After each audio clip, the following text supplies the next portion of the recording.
I've been spending time in the dojo, doing all the things that they won't show. No spotlights on me, no photos, becoming the king on the low level. All right, guys. Hey, welcome to the second episode of the Dad Dojo podcast.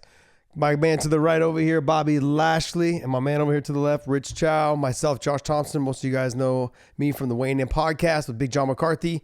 We're going to be featuring this on, if you guys didn't catch the first episode, we'll be featuring this on our Weighing In platform. We're just kind of getting some fillers out. Wanted to see what you guys' thoughts were. Hit us up in the comments. Let us know what you guys are thinking. Is there any topics you guys would like us to talk about? It really comes down to we are just going to be talking and having fun.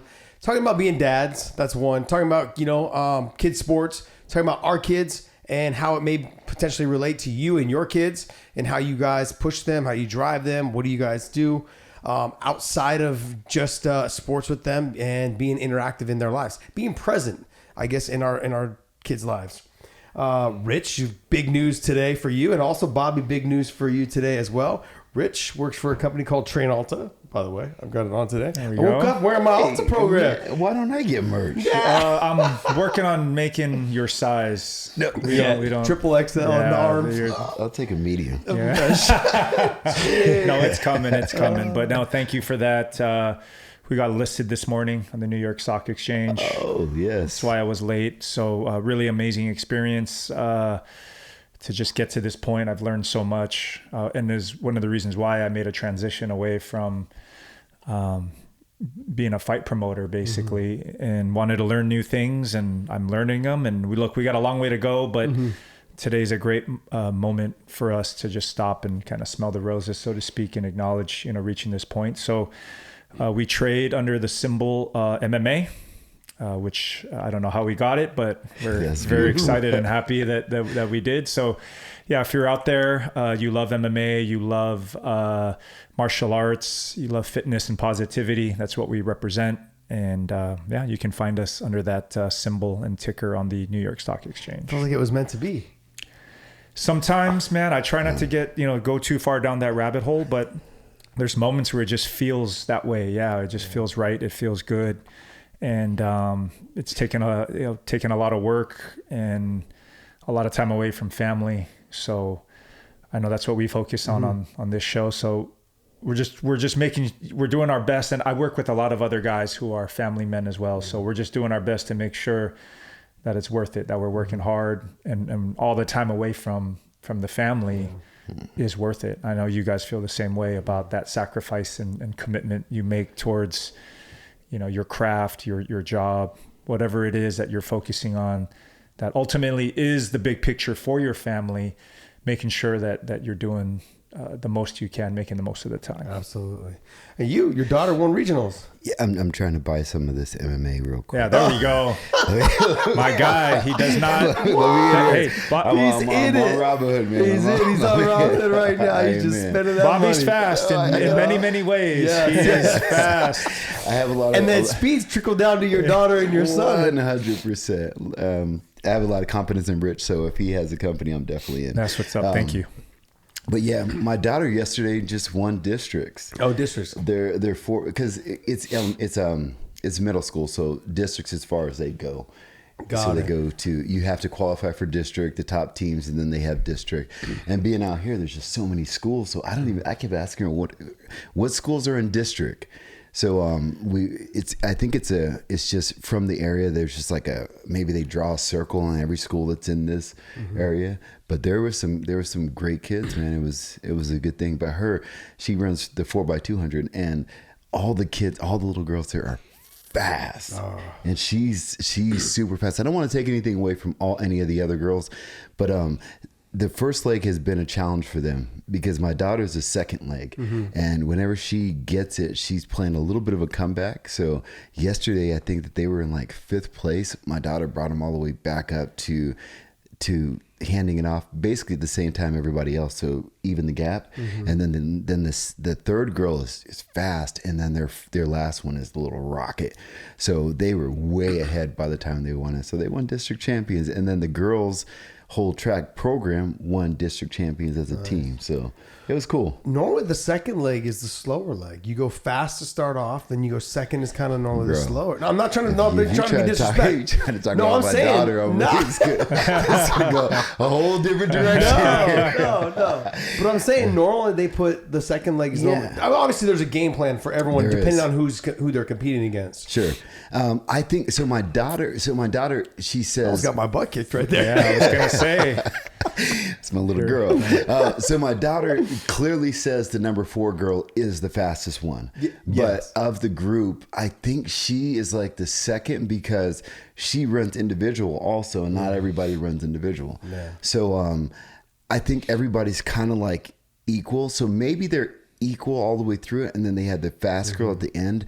But maybe the other schools are putting their fast one at the beginning, and then maybe it's just strategy. Maybe they're catching up. I've seen them run, and she's a little rocket. No, there's a lot of strategy to it. There definitely is in sprinting, and especially in the relays. Oh yeah, there's a lot of strategy that's involved. Question for you, Bobby. What was your message to her after? What I try to do is I try to let them understand where they're at and where they could go. And I told them about like what we talked about last time of having the cheat sheet. And I said, listen, guys, I said, I'm excited about it. I said, the one thing that I want to make sure that you guys do is have fun. I don't want you out there playing a sport that you don't like because you're good at. I want you to find a way to have fun with it. And I said, it's fun. I said, I have fun. And this is the actual conversation I was having with her and my son. I said, I have fun coming to you guys' events. I want you guys to have fun because what I want you guys to do is find something that you enjoy doing, and then we'll get better. I said, because you can get better in anything. Then I was kind of telling her a little bit of other stuff to kind of hype him up a little bit.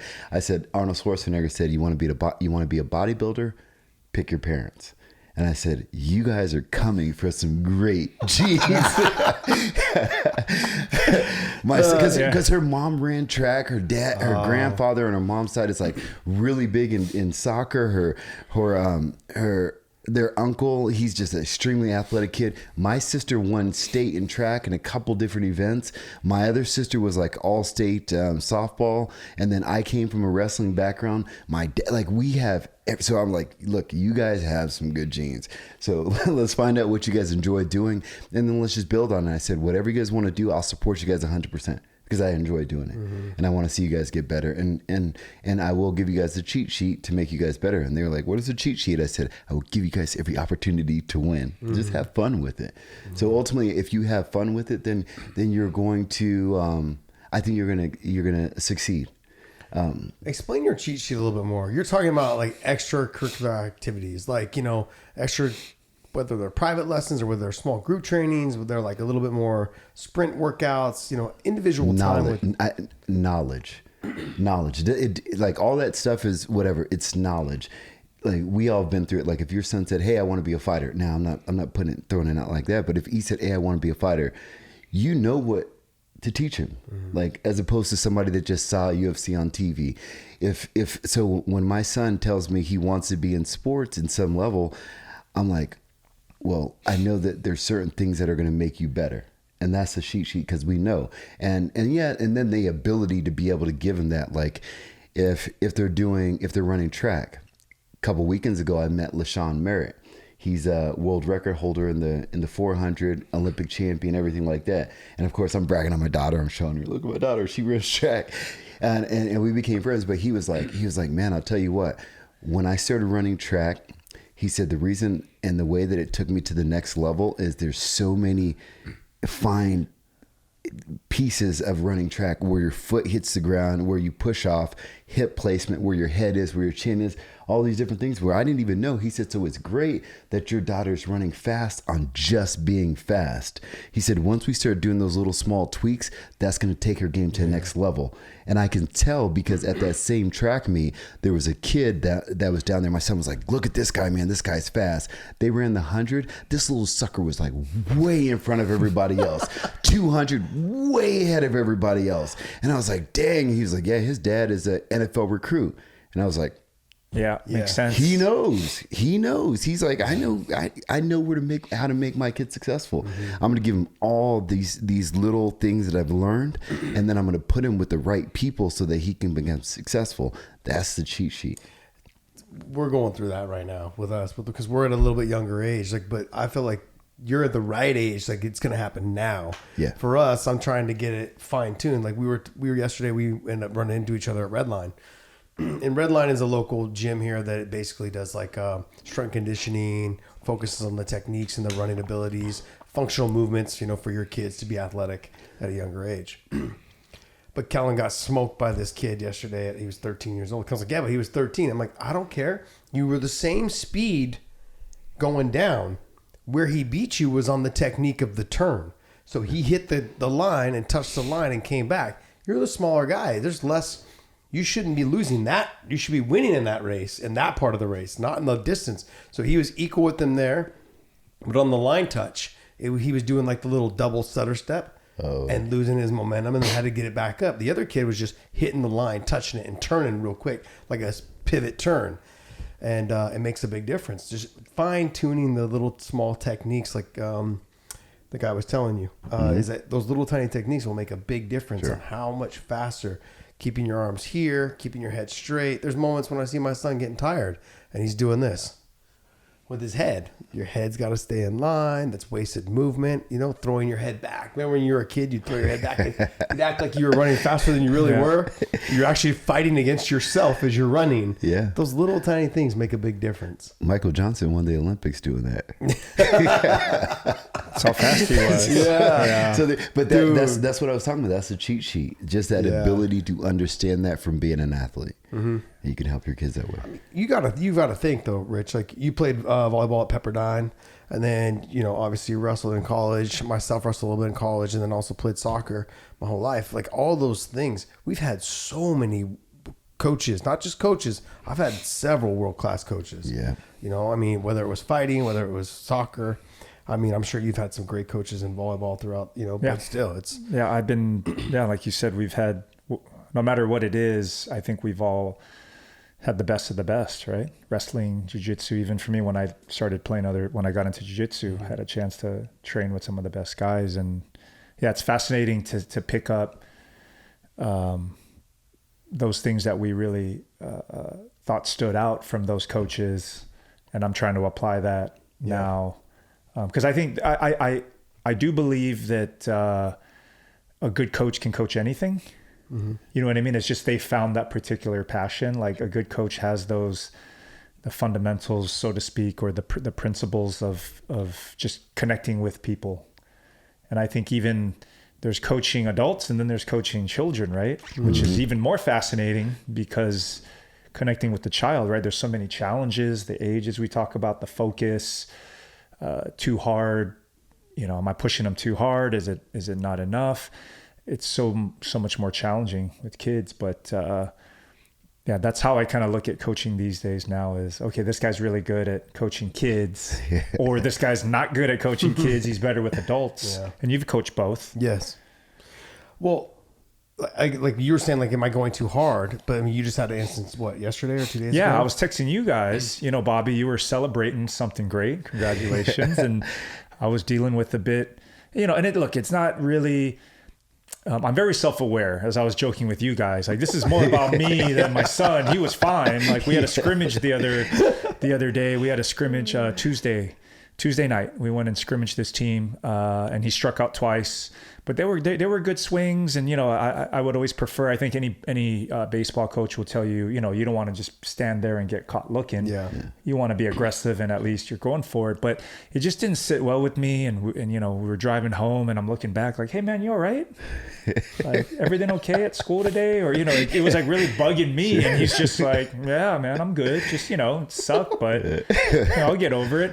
But I wasn't over it, so it's just bugging me to drive home. But I know better than to, I'm not going to give him too hard of a time, but I just made my point that, hey, let's figure out what we need to work on. We were a little slow. So just think about these things, because I'm not a baseball guy, so I can't technically coach him. So I'm trying to Figure it out. Figure it out. And so it's still bugging me. It's still bugging me. So the next day in the morning, I'm like, hey man, right after school, we're going to go to the batting cage. He's like, yeah, okay, sure. Then we'll go to red line because it's bugging me, man. You gotta figure this out. So again, I know it's obsessive. I'm aware the whole time. And I'm like, oh man, I can't, man. I got to see you hit, like find it again, find that rhythm again. So we go, I stuck to the plan. As soon as school was done, he gets home and I just kind of put some work on pause for a minute, get in the car, take him to the batting cage, and I start watching him, and he's still caught in that slump. So the first several pitches he was swinging and missing, and I'm like, hey man, just take a step back and just figure it out. And I'm trying not to lose my shit, right? Again, it's like, it's not his fault. It's just, this is me. Damn yeah. ball. Just hit it. And I'm just being patient. And then he starts figuring it out. And then I'm just like so happy. And it's more relief than happiness. And then he starts getting it. And then we end strong and we leave. And this whole session is only like 30 minutes. And then we go to red line and finish off there. That's when I ran into you. But it was therapeutic for me. Like I said, guys, I'm fully aware of how obsessive and crazy it is, but I needed it maybe more than him. Obviously, he benefited from it. It's positive, right? We're getting practice, we're getting reps in. He's improving, but yeah, that's just a little insight into the obsessive mind of a crazy sports dad that comes out sometimes. No, right? man, it's like. You're passing on the Lashley name. Oh my God. No pressure. I need you to defend our honor. Oh man. This is where I took us. You need to take us further. Oh man. But guys, how many parents would just, and there's nothing wrong with this. It's a good They thing. might even be healthier, would have just been like, oh shucks, it's all good. We'll get them next time. And then you don't sweat it. You just wait till the next practice, which is 2 days later. But, and I'm not even a baseball guy again. So it's not about baseball for me. It's, man, we're struggling and we got to get better and we got to get past this. So anyway, I know you guys can relate. Look, so please. I said it before and I'm saying it again. We're teaching life lessons. If you fail at something, let's find a way to make it better. Let's find a way to win. So sports are just teaching life lessons across the board. You know it. If you fail in something and you say, all right, no big deal, then you get used to failing. And I tell my kids that you get used to failing. You don't get used to failing. You get used to succeeding. You have to find a way to understand that, hey, look, there's a problem here. Let's fix it. Okay. So sports or not, he can take that into his normal life. If something's happening in his normal life that he's not doing well or he's failing at, then let's figure out how we succeed. And we succeed through trying to figure it out, through practice, through analyzing, through math. I had a buddy of mine. He was very, very intelligent, top math. And one of the kids comes through and they were doing all this equation and everything like that. And the kid was like, I don't need this. Why do I even need this? He goes, no. He said, math has nothing to do with the numbers. It has to do with teaching you how to solve problems. You're going to have problems in life later on. Oh, my light bill needs to be paid. I got behind on this. I got this. I got to get to work at this time. If you don't have the ability to solve problems, then you won't have the ability to solve problems. Math is teaching kids how to solve problems in life. And the problem is, I can't hit this damn ball. Yeah. and